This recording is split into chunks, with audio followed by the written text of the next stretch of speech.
Oh my god. It's that noise. We're a little bit excited, can you tell? We are two Gobby Blondes, and we're here to entertain you, to annoy you, and to absolutely make your car journey to and from work absolutely appalling. So welcome to the Two Gobby Blonde podcast. I'm Kai. And I'm Hayley. Welcome, welcome, welcome. This is going to be the classic shits and giggles. It is going to be no bars hold. It is going to be furry muffs, bad experiences. It's going to be raw and real, right? Yeah, I think it's you're in for a shock if you don't like swearing and talking about vaginas. So I think fucking swearing, mate. I love swearing. It's a great way. I love the word fuck as well. Yeah. Like there's no other word in any other language that you can say it in. Like it just fucking British sounds so good. It just like oozes through my body, you know, when you just look at someone and say that was fucking great. Yeah, it sounds great. So the only other thing as well with me swearing is I'm worried that my grandparents are going to listen to this. Yeah, so I guess like I'm going to be pretty truthful about some stuff here because my tagline's pretty much that I always want to be raw and real and as authentic as I can be, and so I don't really hold back much in life. But yeah, if my parents listen to this, you know, there may be stuff that they don't like. It's one of those things at the dinner table when you're going to be sitting around and they're going to go, oh, so I listened to your podcast this week, and you go, shit. What did you think of it? So, pass the mackerel. Yeah, as I sit here burping mackerel up from 3 days ago. We were just discussing that I think Hayley might have, I think actually it might be swimming around inside her still, because 3 days later, if you're still burping that shit up, I'm pretty sure there's something wrong. It's really not great, yeah. I mean, the shape of Hayley's stomach at the moment is... Like, I haven't had kids, and my, like, abs look like... I breathe out, and they kind of, like, separate. It's so weird. It's, like, flat. They look like two bricks just sticking out of the side of your stomach. But on that note, actually, talking about my stomach, like, both of us have suffered...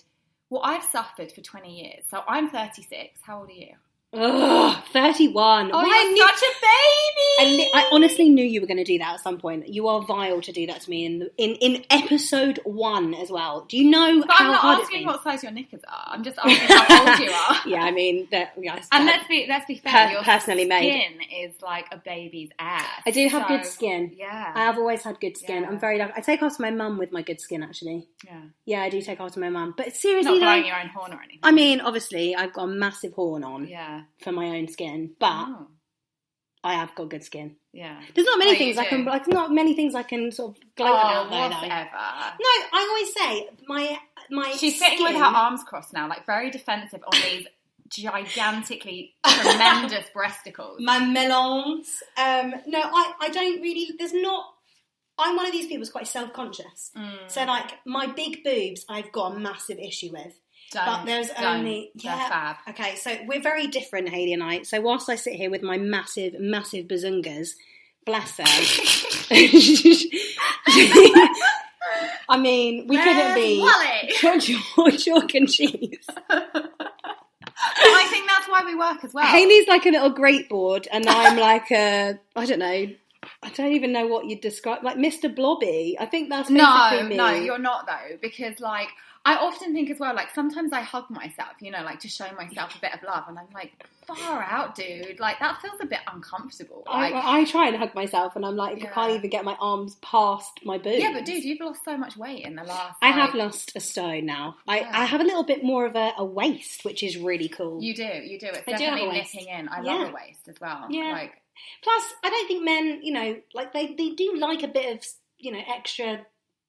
Stuff to hold I agree. onto. And I heard a phrase, not a phrase, like totally not a phrase. It was just something that someone said, and they were like, men want curves in places that they don't have them. So if you think about the shape of a man, like a good physique man is kind of like a triangle, right? Yeah. And so if you put some curves in the shapes where there's not triangles. You look like a potato! You're a potato!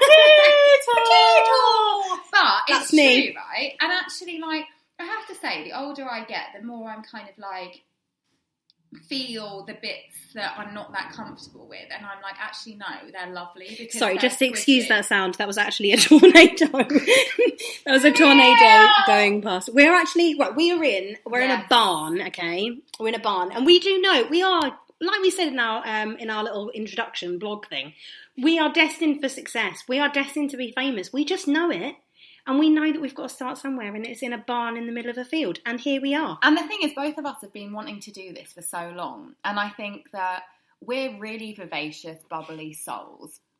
And fundamentally, we're really fucking nice people. And fucking hilarious as well. but I think nerves were holding us on back. everyone. No one else gets us apart from ourselves.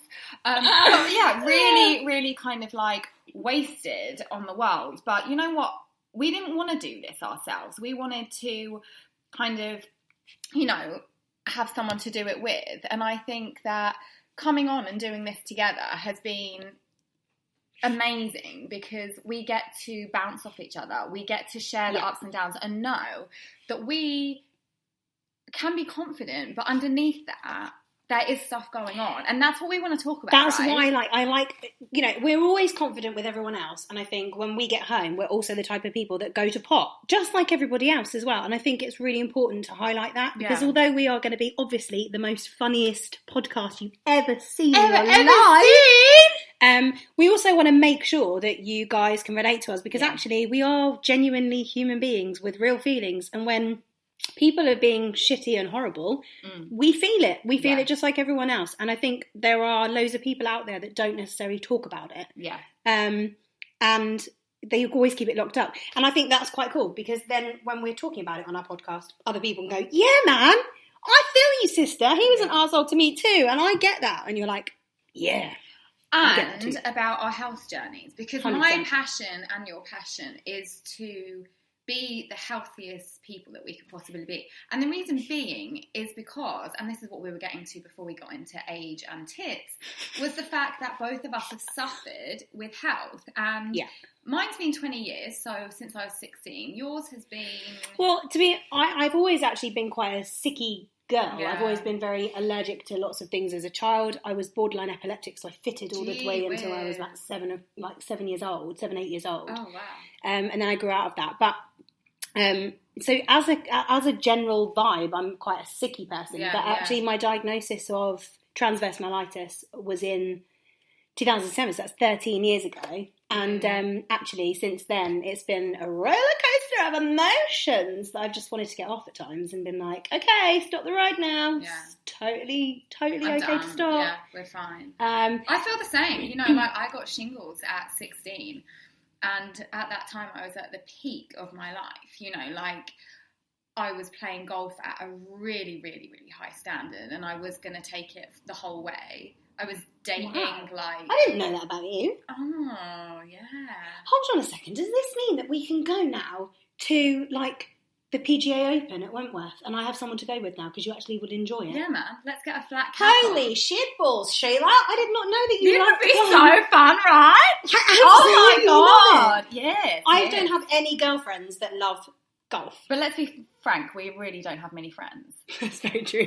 So I was thinking a minute ago, before we did our podcast, Haley was like, you need to turn your phone off. And I was like, why? You're the only fucking person that Can I just say as well, if you notice that Kai keeps going, when we do our podcast. It's happening. We're on a podcast. We've got a podcast. It's a podcast. Oh my God, we have a podcast. Oh my God. It's very exciting. But going back, like everything was landing on my feet. Like it was like everything that I desired came to me. And then I got shingles. Yeah. That led into fibromyalgia / chronic fatigue because they just like to, exactly. They love absolutely 150%. What is it? Well, they just have sex with each other and just multiply. Exactly, when you've got one autoimmune disease, all of the other ones, I'm sure they sit in a room, right, and they go, right, so what have you infected her with today? And you go, oh, well, she's got fibromyalgia. And they go, well, I want a bit of that. Yeah. I'm going to give her a little bit of this, and I'm going to give her a little bit of that. And we will get into that, actually. We'll get into that more about what we've ended up with certain things, because one of them actually is really raw for me, and I would love to share that one day because I think that this could really help a lot of people. But we'll get into that. That'll be another episode. But yeah, like I think the isolation of like being unwell and the journey is where we want to help people because you're not alone. And our journeys were pretty lonely. And I know that you've been huge into the TM side of things.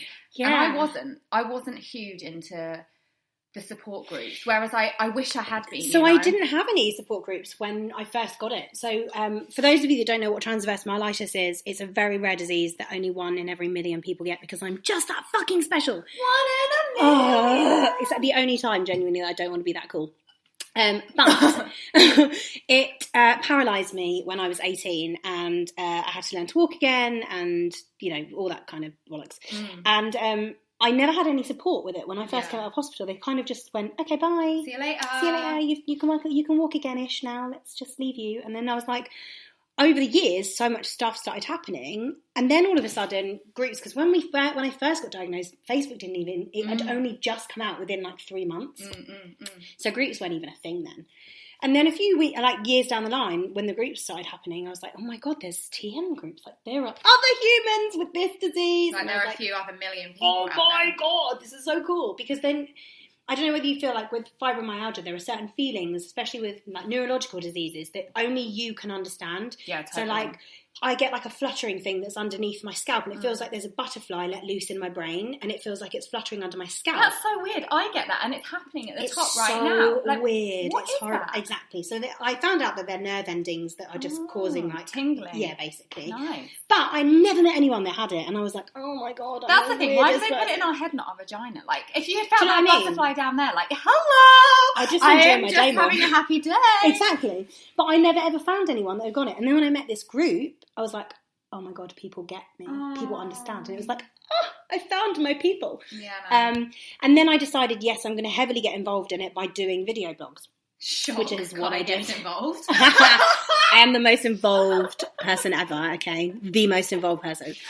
So I did video blogs, but I found that I then joined maybe 30 other groups of TM around the world and started doing these video blogs to people in Asia, India, Pakistan, I don't know, Australia, everything. I want to Google, while you're talking about this, how many people are in the world, because like I think it's like 7.2 billion people in the world, and it would be amazing. It's pretty cool to know like how many people there are with TM, because you kind of go 1 in a million. Do you know the worst bit as well is that a lot of people with TM don't actually get diagnosed with transverse myelitis. A lot of people go undiagnosed for such a long time. I was diagnosed within 24 hours because they thought I had MS at first, and then they also thought I had meningitis, but they ruled those two out.